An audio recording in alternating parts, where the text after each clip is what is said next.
तबसरा किया है। जहाँ तक सुप्रीम कोर्ट ऑफ पाकिस्तान के फैसले का ताल्लुक है, उससे पाकिस्तान में इज़्तिराब पैदा हुआ। यहाँ मैं ये वादे कर दूं कि जो लोग सियासी या ज़ाती वजूह से चीफ जस्टिस से इख्तिलाफ कर रहे हैं, उनके साथ हमारा कोई ताल्लुक नहीं है। हम मुल्क में इंतशार नहीं चाहते, अबतरी नहीं चाहते, अनारकी नहीं चाहते, फसाद नहीं चाहते, लेकिन ख़त्म नबुव्वत ये कोई इमोशनल या जज्बाती मसला नहीं है। जैसा कि चीफ जस्टिस ने फरमाया कि हमारे दीन का, ईमान का, अक़ीदे का मसला है, इस पर क़तन कोई मुफ़ाहमत नहीं हो सकती। फैसले के बाज़ पहलुओं के बारे में हमारे शदीद तहफ़्फ़ुज़ात हैं, रिज़र्वेशंस हैं, कंसर्न है, और उसके बारे में मैंने तफसील से लिख दिया है और वीडियो क्लिप भी जारी किया है। जो हज़रात पढ़ना चाहें अल्लामा अबरार हुसैन से उसका टेक्स्ट और वीडियो क्लिप ले सकते हैं।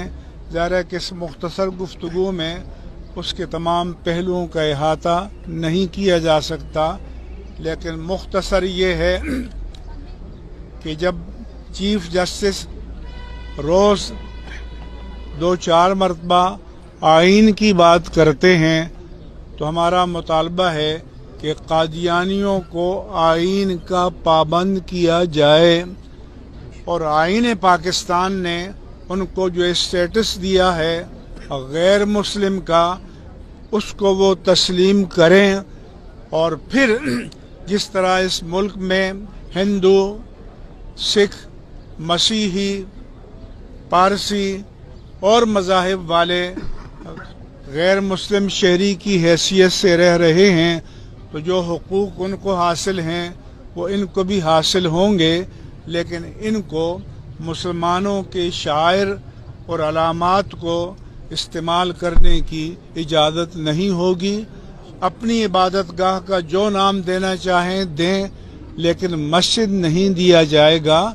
इसके बारे में इम्तनाए कादियानियत आर्डिनेंस भी मौजूद है, और 1993 में 5 member larger bench supreme court of Pakistan का जजमेंट भी मौजूद है।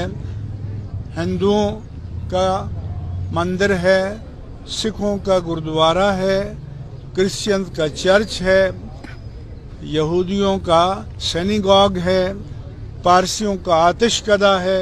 ये भी जो नाम देना चाहें बड़े शौक़ से दें, लेकिन मुसलमानों के शायर को इस्तेमाल करना इनके लिए कानूनन और अदल आइन मना है।